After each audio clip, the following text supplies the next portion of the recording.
Hey guys, welcome back to my channel. Today is going to be a beginner's guide to the smoky eye. It is going to be a super simple and easy tutorial to follow. I'm going to be walking through step-by-step and technique on how to apply your eyeshadow and all that fun stuff. So if that sounds like something you are interested, please give this video a thumbs up, subscribe to my channel, turn on those notification bells, and let's get started.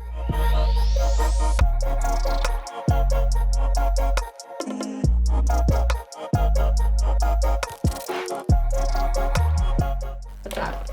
I probably look so weird to you guys right now because I have a full ass face and brows on and no lips or eyes. It's fine. So we are going to be starting with eyeshadow today. Guys, this is by far the most important part of your makeup collection at all. And that is going to be your brushes. Something that I see so often is people spending your hard-earned money on super expensive eyeshadow palettes and not having the proper tools to apply those to your face.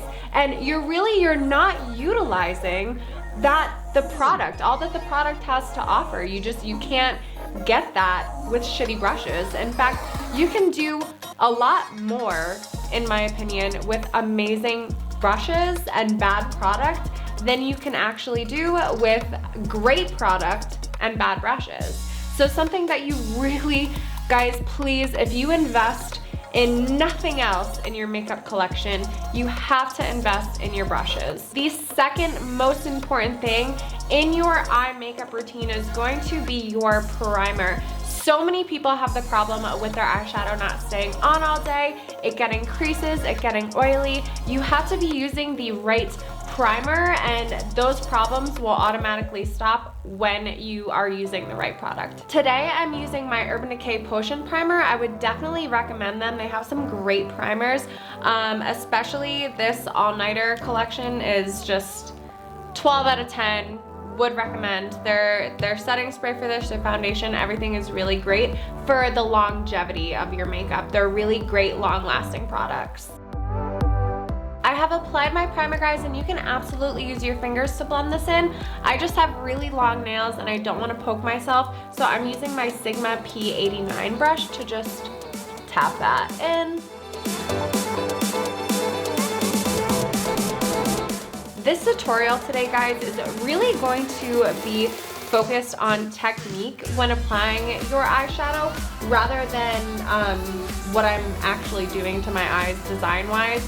Eyeshadow is by far the most creative part of your makeup. You can do so much with it. That is when you can just let the artist inside of you explode and be as creative as you want. But we do have to get the technique down before we can start with all of the artwork. Today for my eyeshadow palette, guys, I'm using my MORPHE 350 matte palette. This thing is literally so old and broken, but whatever. It's like a really, really great neutral palette. So dipping in, I'm just going in with this light color over here. And so when I am dipping my brush into this, I'm dipping, kind of swirling, but this is such an important step, and I feel like so many people miss this step, is once you have this product on your brush. Okay, so I hope that you can see all of this. If I just tap it, you guys can see all of the fallout. It is so important to be tapping your brushes. Even just a light tap and getting all of that excess product off. I really hope that you guys can see still there is a lot of product on here still. Even if you feel like you're wasting, it's going to be so much better. And the reason that we want to tap off is because where we place our brush for the first time is where we are going to get the most concentrated amount of product. And if there is too much product on there, not only could, when I tapped it, all that fallout could fall down onto our cheeks and everything, and if you already have your face makeup done, it's gonna ruin your face makeup, but also it's going to put excess product where you don't want it if you have that fallout. And on top of that, it's going to be so much harder for you to blend. So it is really, really important that you get all of that excess product off so that you can have a really nice smooth transition. And for today's look, guys, I'm just gonna start in the corner, and the way that I hold my brush, I want to hold it at the very end because I never want to press too hard and I never want to be too heavy with my hand. It's super important. If you just let your brush do the work, it's like cooking in the kitchen. I've said this before in my previous videos. When you're cooking and chopping up vegetables in the kitchen, you want your knife to do the work. It's the same thing with makeup. You want your brushes to really work for you. You don't want to be forcing too much on the brush. It's really going to make it really just patchy. So a trick that I love and a lot of people use is holding the brush right down here, because if you hold it too far here, you can really get that heavy hand without even realizing it. And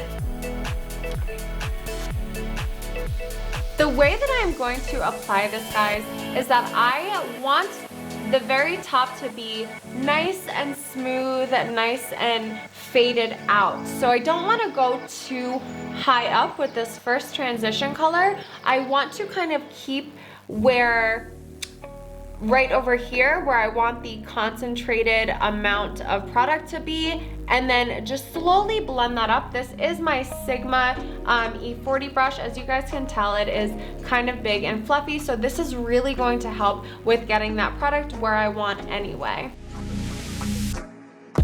Okay, so this is a really light color, and I really hope that you can see it. I know that this might not seem like a lot of color to you guys, but the best part is you can always build on that one color. It's much harder to take away the product once you have it on there than it is to gradually build up, especially for beginners. I know that this can be a really tricky step to navigate with any darker colors. I definitely suggest using a few lighter browns and lighter shades until you're more comfortable with your blending skills. And if you can, I would stay away from really dark shades. Black is very hard to blend. Even for pros, it's a hard color to work with for sure.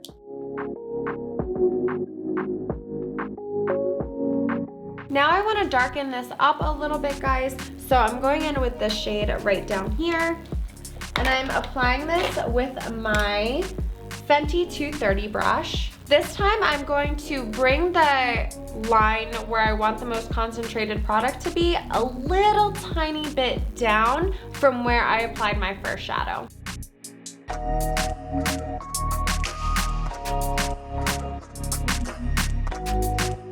I just want to point out to you guys that both of the brushes that I used to apply these two shadows are blending brushes. So that means they are nice and fluffy. This one is kind of flatter, my Fenty one.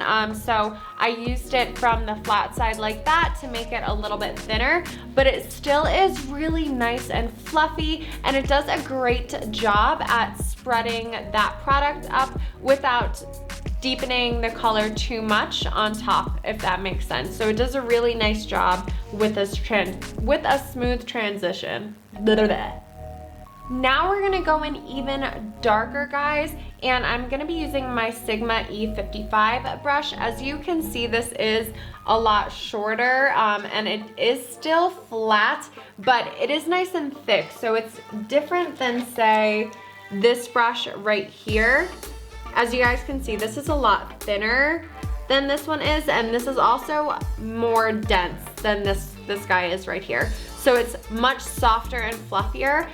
These kinds of brushes are really good for cream products and applying to your lid. I'm going to make a separate brush tutorial on everything that you guys need to know. That's gonna be my next upload. And now I'm gonna go in with this dark shade right over here, and this is gonna be the darkest shade that we use.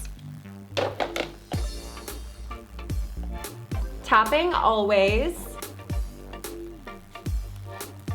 And now I'm gonna go down even further, but I'm not gonna bring this as far in as I brought my other two shadows. So this is really important for a nice smoked out look. You don't wanna bring that dark product in too much. This is more of a cat eye-ish look. Of course, if we were going for a different style, feel free to bring that in. If you want to do that, you think it looks better for your specific eye shape, that's totally fine. And I'm just applying this right underneath here, and I'm actually gonna go all the way down to where my lash line starts. I'm definitely not going to go up any further past the second line of shadow that we made. If anything, I will blend it out using my same Fenty brush that I used to apply the second shadow. Now going in with our light lid color, guys, we are going to be using a flatter brush, like this one right here. This is, I really hope y'all can see everything. This is my MORPHE JH61, and we're gonna be going in with this light color right here. And we're going to be giving this a tap, but we don't have to be as aggressive when tapping a color on our lid, especially if it's a glitter product or like a shimmer or anything like that.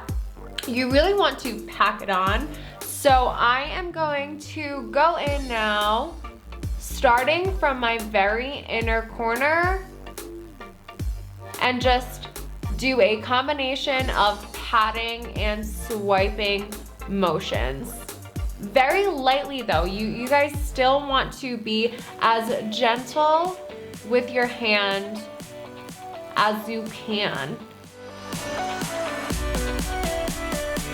We are nearly done with our eyes, you guys. It is really just a matter of lashes and bottom lash line, and then that is it for eyeshadow right now. Now you guys can apply your favorite mascara. I'm just using my Lancome as always. I love this thing. Now I'm gonna put on some false lashes, guys. You can absolutely skip this step if you are happy with the way your lashes are looking right now. But one thing that I definitely do have to recommend when applying any sort of fake lash is make sure that you have an initial coat of mascara on first to protect your lashes from any of the glue that you might be getting on there when applying. And as you guys can probably tell, lashes really do make a huge difference in the overall look of your makeup. Now we're gonna be moving on to the bottom lash line. And for this, I'm going to be using a pencil brush. I'm using my MAC 219S. So this is what a pencil brush looks like. I hope you guys can see the tip of that. It is really, really thin, and I'm gonna be going in with this shade right over here. Not too dark, not too light. Tapping that. And I'm just bringing this from my outer corner. I'm always starting in my outer corner, and I'm bringing that all the way in to my inner corner. Once we have applied with our pencil brush, guys, I'm going in with my same Sigma E55 brush and applying the smallest amount of product to this, the same dark color that we used for our outer eye over here. And I'm just going in, instead of going in all the way this time, I'm gonna bring this around 1/4 of the way in. So basically, right until when my iris starts or my pupils start. Now applying mascara to my lower lash line. I like to do the smallest amount. So not only do I do bare minimum, but I also run through it with a clean spoolie when I'm done. We're all done with the eyes, guys. I'm gonna throw on some lips off camera and I'll be right back. All right, guys, so this is it. This is the finished eye look. smoky eye look for beginners. Super simple, super easy. I really hope that this video, along with the rest of my Makeup for Beginners series, was helpful for you guys. If you do have any questions, recommendations, or suggestions, please leave below in the comments. Also, if you do try this out, let me know. Tag me on all your photos if you take any, all that fun stuff. Next week's video is gonna be about brushes, guys. I'm gonna be covering everything that you need to know, from your face brushes to your eyes, synthetic versus natural hair, all that fun stuff. So stay tuned for that. And I can't wait to hang out with you guys next time. Bye.